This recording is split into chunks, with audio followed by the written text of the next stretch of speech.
Hello জনগণ, আসসালামু আলাইকুম। এই যে বৃষ্টির দিনে খিচুড়ি কার না ভালো লাগে।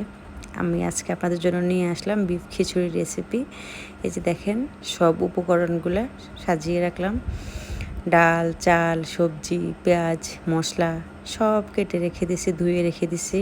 গরম মশলা আর কিছু গরুর মাংস আগে থেকে রান্না করে রাখছি। আর এই যে দেখেন, এখানে এখন হাঁড়িতে তেল দেওয়া হচ্ছে। তেল গরম হলেই দিয়ে দিবে পেঁয়াজ। আর আরেকটা হাঁড়িতে এখানে গরম পানি করা হচ্ছে। এই যে আমার শাশুড়ি এখন দিয়ে দিল পেঁয়াজ কুচি। ও আচ্ছা, আপনাদেরকে তো বলতে ভুলেই গেছি, আজকে আমাদের রান্নাটা করতেছে আমার শাশুড়ি। এই যে এখন দিয়ে দিল গরম মশলা আর একটু নেড়ে চেড়ে তারপর আস্তে আস্তে বাকি উপকরণগুলো দিবে আর কি।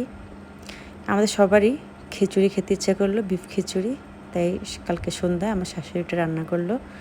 এই যে এখন মুগ ডাল, মুসুর ডাল এগুলো দিয়ে দিল, ধুয়ে রাখা ছিল আগে থেকেই। পরিমাণটা আমি আসলে জিজ্ঞেস করিনি। আর এই যে এখন দিয়ে দিল চাল ডাল সব একসাথে দিয়ে নেড়ে চেড়ে এখন দিয়ে দিচ্ছে সবজি কুচিগুলা, গাজর, মিষ্টি কুমড়া আর আলু। সবগুলা সবজি একসাথে দিয়ে ভালো করে নেড়ে চেড়ে মিশিয়ে নিচ্ছে। তারপর একে একে দিয়ে দিল এই যে হলুদ, তারপরে জিরা, তারপরে দিল আপনার যে লাল মরিচের গুঁড়া, সব একসাথে দিয়ে আবার ভালো করে নেড়ে দিচ্ছে। তখন কিছু সবজি কম দিয়েছিল, ভাবলেও বেশি হয়ে যায় নাকি, তাই এখন বাকি সবজিগুলো দিয়ে দিল। এই যে এখন ভালো করে নেড়ে চেড়ে লবণ দিয়ে দিল। লবণ দিয়ে এখন দিয়ে দিবে ওই যে গরম করে রাখা পানিগুলো। উনি ওনার পরিমাণ মতোই দিচ্ছে, দিয়ে আবার নেড়ে চেড়ে ঢাকনা দিয়ে রাখবে কিছুক্ষণের জন্য। তারপর কিছুক্ষণ পরে ঢাকনা উঠিয়ে আবার নেড়ে চেড়ে রান্না করা গরুর মাংসগুলো দিয়ে দিবে। তারপর ভালো করে আবার নেড়ে চেড়ে গরুর মাংসগুলো মিশিয়ে নিচ্ছে। গরুর মাংসগুলো মিশিয়ে তারপর দিয়ে দিচ্ছে কয়েকটা কাঁচামরিচগুলো আস্তে দিয়েছে যাতে গ্রানটা ভালো থাকে।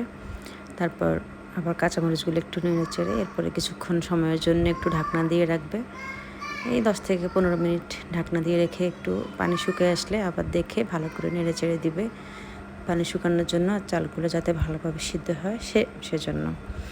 আর এখন আমাদের ঘরে বানানো কিছু মশলা দিয়ে দিচ্ছে, একটু স্বাদটা যাতে আর একটু বাড়ে সেজন্য মশলাটা দিয়ে আবার নেড়ে ছেড়ে দিচ্ছে। এটা কিছুটা হয়ে আসার পরে দিচ্ছে আর কি। এখন আবার নেড়ে চেড়ে ভালো করে মশলাটা মিশিয়ে আরও কিছুক্ষণের জন্য ঢাকনা দিয়ে রাখবে। চুলার আগুনটা একদমই লো ফ্লেমে রাখবে, রেখে তারপর যখন একটু হয়ে আসবে, পানি শুকিয়ে আসবে, তখন একটা তাওয়ার মধ্যে এই যে এভাবে যখন তাওয়ার মধ্যে বসে রাখছে কিছুক্ষণ তাওয়ার মধ্যে রেখে দিবে যাতে পানিগুলো ভালো করে শুকিয়ে চালগুলো ভালোভাবে সিদ্ধ হয়ে যায়। আর এই যে দেখেন, হয়ে গেল আমাদের গরম গরম খিচুড়ি। অনেক অনেক মাংস, সবজি সব মিলাই জাস্ট ওয়াও হয়েছে।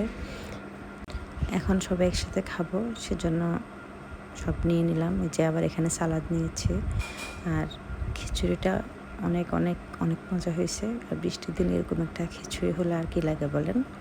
আর এই যে সাথে আছে শসা, গাজর, লেবু, তারপরে পেঁয়াজ, সব কিছু দিয়ে ভালোভাবে খেয়ে, আর যদি খাওয়ার পরে এক গ্লাস কোক না খাই তাহলে কি হয়।